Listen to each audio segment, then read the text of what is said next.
32 years of war. The peace talks had stalled into ritual accusation. Your histories are a lie. The Zorathi never crossed the border first. Tell that to the families we buried in the shelling of Venice Station. A young aide slipped into the chamber and placed a piece of paper on the table before Joran. What is this? We don't accept off-agenda submissions. It was a child's drawing. Purple and green crayons mapped a town with a big heart labeled festival. Wait, this is the old settlement pattern. Before the war. A child's fantasy. You can't be serious. Where did this come from? Who drew this? The aide said it was found at Station Haven, drawn by a human child. Joran held it up, and the room fell silent. 3 years earlier, while diplomats argued, a child at Station Haven began a project that none of them would notice. Your assignment. Draw a map of the neighborhood where your family lived before the war. But I don't remember any neighborhood before the war. I was born in the station. Talk to your families. Memories can be treasures, and they can't be wrong. Mia found her mother in the relief center, buried under lists of casualties and supply requests. Mama, can you tell me about where we lived? I need to draw a map. Oh, baby. I was barely older than you when the bombs fell. I don't remember streets, just the sound of sirens and running. Mia's shoulders sagged. She needed more than fear for a school project. But Tolan and Lyra, they have grandparents.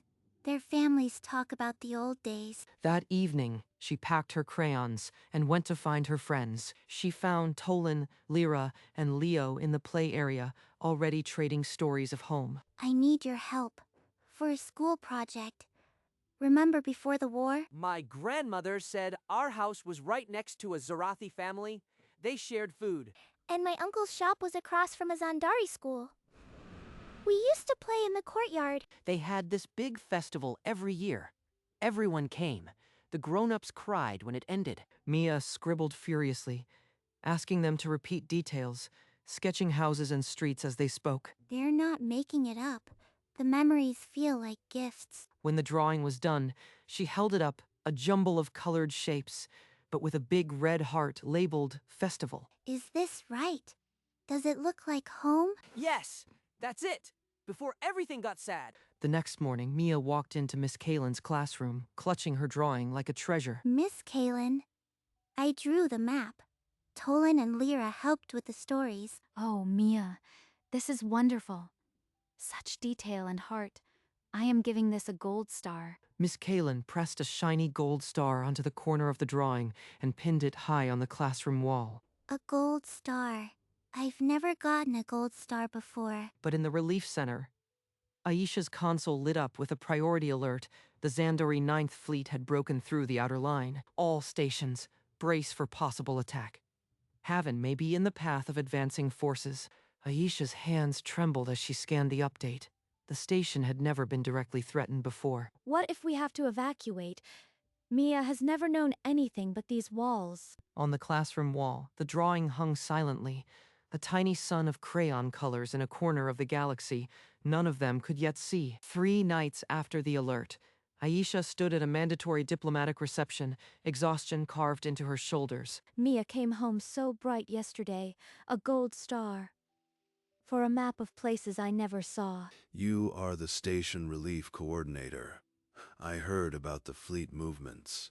How do people hold up? We keep breathing. The children help. My 7-year-old just drew a map for school, where families lived before the war. She got a gold star. A map? Drawn by a child from memory? She asked her friends, Zandari and Zorathi children. They remembered houses next to each other, a big festival. She drew it all. Where is it now, that drawing? Aisha gave him the address of the education wing, puzzled by the sudden urgency in the old diplomat's voice. A child's drawing is just crayons. But a map drawn without propaganda, from 2 sides, might be the only honest record left. He left the mixer immediately and strode toward the school, his pace quicker than it had been in years. In his Spartan quarters, Joran spread the drawing across his desk. The crayon lines seemed louder than any intelligence report. The river bend. Our records say a factory stood there, but this shows houses, a festival. The children drew peace. He tapped his communicator and opened a channel to the Zorathi delegation's most guarded skeptic, Counselor Zera. Ambassador Yoren, if this is another political maneuver, I will end the call. Look at the image I am sending. A child drew it from stories told by both Zandari and Zorathi children. No borders, just homes and a festival. A crayon scribble. You called me for a child's art project? The river and festival are at the exact coordinates of the first attack. But this shows a peaceful, mixed neighborhood. If the children are right, our war began on a lie. Silence stretched across the line. Then the call ended. Half an hour later, Zera's silhouette appeared at Joran's door. Show me the drawing again. Every detail. We will speak to these children. All of them. If their memories match, this drawing may be the only truth left. In a small playroom off the school, Joran and Zera sat knee to knee with 4 nervous children. The drawing lay between them. You did nothing wrong, Mia. But we need to understand this map. Who told you about these houses? That one's Tolan's grandma's house, and next to it is Lyra's uncle's shop. They lived next to each other. Next to each other? A Sandari and a Zorathi house. My grandma said her kitchen window looked right into their garden. They had blue flowers. My uncle's shop was across from a big school. We used to play together after class. And the river bend here, that's where the festival was. Huge tents, music all night, food everywhere, Unity Day. Unity Day? You are certain? Not a military exercise? My grandmother cried when she talked about it. She said it was the last time everyone was happy. Their stories intersect. This wasn't just a border dispute. This was a community. Joran retreated to his quarters and unlocked the Sandari military archive. The files from the border region had been sealed for a generation. Accidental fireworks discharged during Unity Day festival. Joint casualties. Recommended classification. Suppress all public reference. A fireworks accident. They covered it up. The war was born from a spark at a festival. Across the station, Zera dug through Zorathi intelligence digests and found the same event described as a tragic misunderstanding. They met in the station's dusty archive room, datapads in hand, and compared notes. Both sides called it an accident, but the military turned it into an act of war the moment the first body was found. 32 years of sacrifice built on a single misunderstood firework. If this gets out, our governments will fall. They won't fall gently. They'll try to destroy the evidence, and us. Then we present it together. The drawing, the testimony, these records. At the next conference, They locked the files with the highest security, but the truth pressed against the walls, demanding release. Joran submitted the evidence package to Sandari High Command, requesting a formal presentation slot. I don't need permission to tell the truth. I need you to look at what I am sending. The response came as a redacted order: cease investigation or face immediate recall and court-martial. Recall. That's a polite word for disappearance.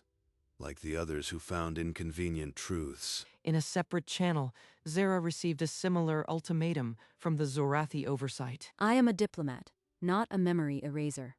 These records stay. Her comm went dead. A personal message flickered on screen. Your next transmission will be your last.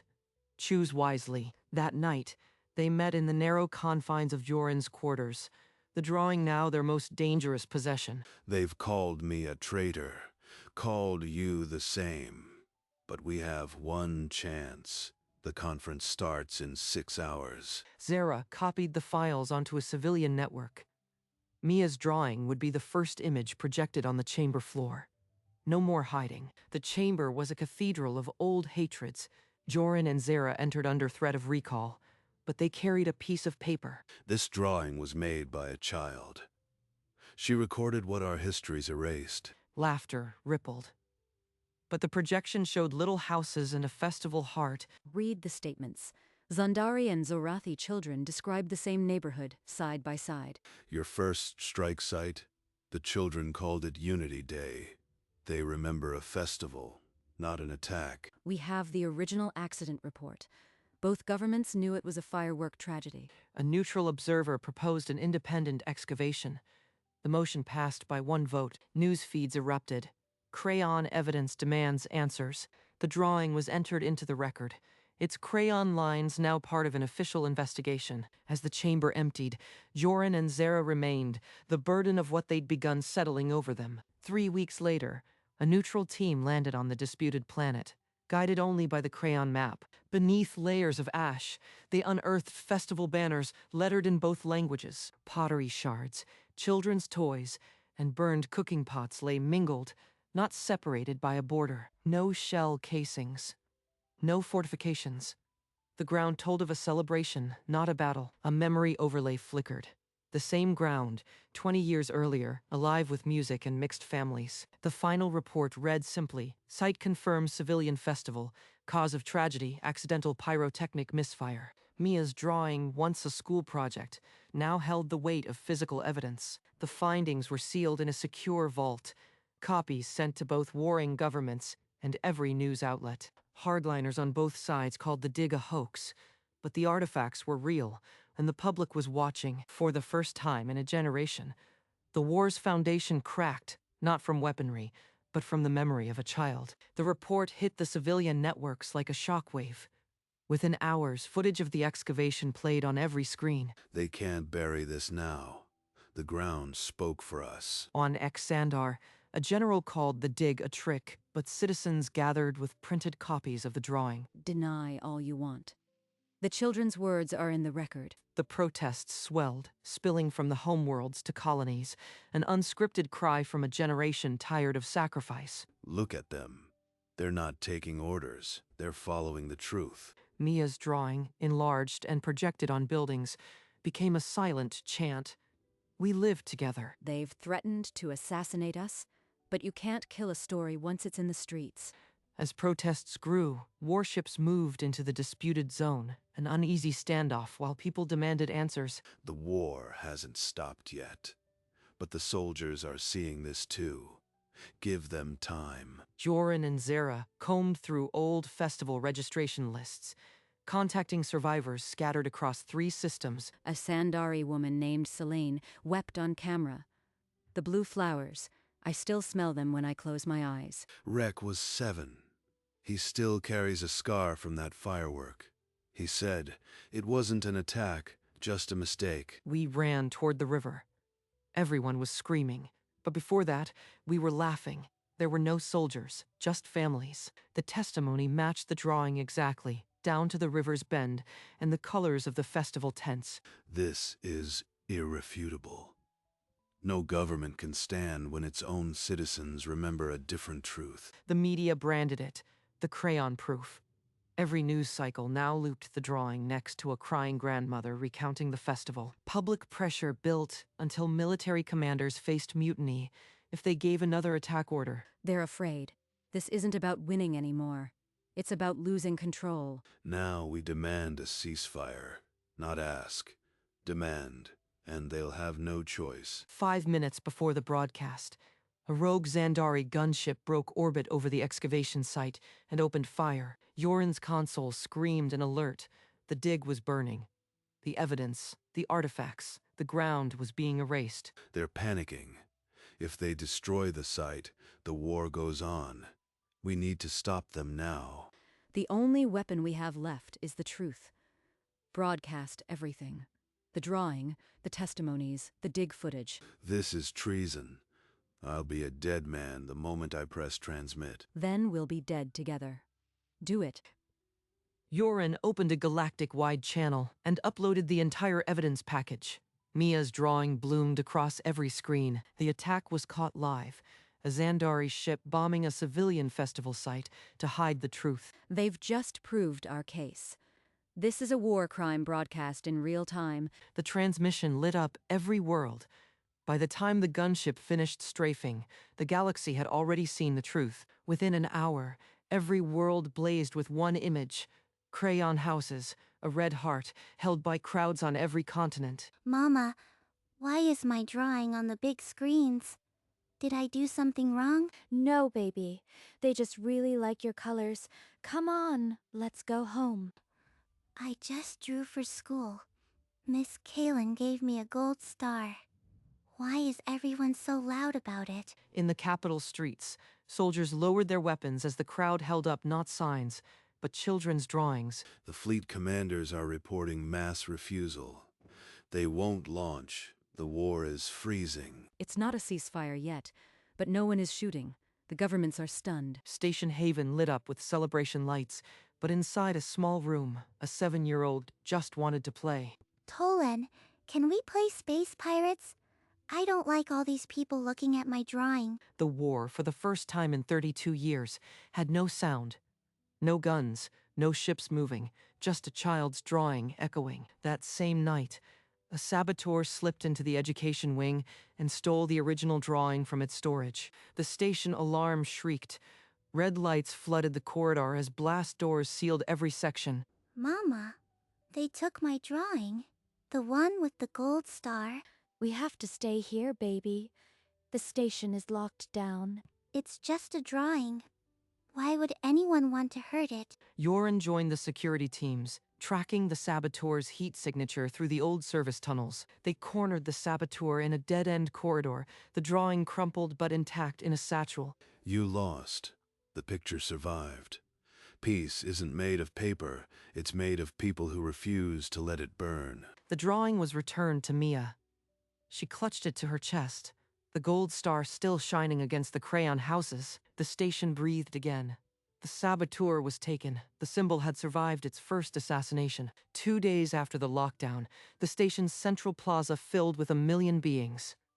Yoren and Zara guided Mia onto a platform, her drawing in her hands. Just hold it up high, little one. They've traveled from both capitals to see this. I just drew where my friends used to live, before the bad things. It was nice. The crowd, a sea of Zandari and Zorathi faces, fell silent. Then the roar came, a sound of release after a generation of pain. They've been hearing propaganda for 32 years. They finally heard the truth in a child's voice. Joint statement, immediate ceasefire. All forces stand down. Peace talks to resume with new evidence. Mia, do you understand? The war is over. Because of you. My baby, all she wanted was a gold star, and she ended the war. Everyone is crying, but Mama is smiling.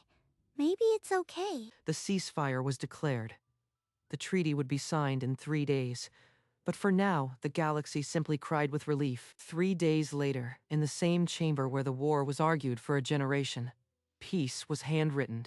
The treaty document included a clause. The drawing of Mia Mensa was accepted as a certified historical record. We have signed a lie for 32 years. Today, we signed the truth. The border will remain as it always was, a place where both peoples can live. Mia, in a new dress with her gold star pinned to it, sat in the front row between Aisha and Miss Kaylin. Look, baby, they're talking about your drawing. Are they going to give me another gold star? After the signatures, the chamber rose. Joran and Zara exchanged a long look, then shook hands. For the children, Zara. For all the children. And Mia, clutching the gold star instead of the drawing, smiled without understanding, and that was enough. The Galactic Peace Archive welcomed them in silence. Rows of glass cases held artifacts of old conflicts. In the center, under a soft spotlight, hung a piece of paper covered in crayon houses and a red heart. Look, baby, that's your drawing, right there in the big fancy room. The plaque read, Mia Mensa, age 7. She drew a map from memory, revealing the truth that ended a generation of war. But they forgot the gold star. And the A. I got an A, Mama. They didn't forget. Look, right on the corner. They saved the gold star. Miss Kaylin gave me that gold star. That's my favorite part. Mia didn't understand the archival codes or the historical weight. She only saw her teacher's sticker. She'd be proud of you, Mia. We all are. And as Mia pressed her palm to the cool glass, grinning at the gold star, the galaxy kept turning, finally quiet. Station Haven felt different now. The tension in the corridors had been replaced by something softer. Mia, did you see the Zandari transport? It came unarmed. They're going to open a park where the old market used to be. I know. Miss Kaylin says we can draw there for art class. Sandari and Zorathi travelers passed through Haven as honored guests now, not refugees. In the classroom, Miss Kaylin had put a framed replica of Mia's project on the wall with a gold star and a small note. The note read, "This is what a voice sounds like." Mia, you've inspired everyone. What do you want to be when you grow up? An artist. I want to draw all the things I see, so people remember. She picked up a crayon and began a new picture. Children of all kinds playing under a circle of stars, and the station hummed, not with the tension of a coming attack, but with the ordinary noise of peace. That evening, Mia and Aisha sat by the window in their quarters, the stars outside no longer hiding warships. The galaxy is quiet now. Do you understand what happened? The war stopped because of my drawing. Yes. Your drawing told the truth that grown-ups were too afraid to remember. I just drew what my friends said. It wasn't hard. Aisha pulled her close, the glow of the gold star on the drawing's copy faintly visible on the wall. Mama, can we go visit Tolan and Lyra tomorrow? I want to draw a new picture with them. Of course, baby. Draw everything good you see. That's your gift. I will. I'll draw a whole city of peace, and everyone will be in it. And outside the window, the stars seemed to nod, the galaxy finally still. In the center of the Galactic Peace Archive, under a soft spotlight, hung a piece of plain paper. The crayon houses and the red heart were still bright, as if a child had drawn them yesterday. The plaque below read, "Mia Mensa, age 7. She drew the truth that ended a generation of war. But in her room on Station Haven, the drawing was just a memory. She had framed the gold star Miss Kaylin gave her, and next to it she pinned a new picture. The picture showed children of all kinds holding hands under a ring of stars with no borders. She had started it the day the war ended, when the noise of bombs finally stopped. Some weapons are forged in factories, in the heat of determination. This one was drawn with crayons on a school desk, in the hope of a gold star, and the galaxy, for the first time in a generation, listened to the quiet colors of a child.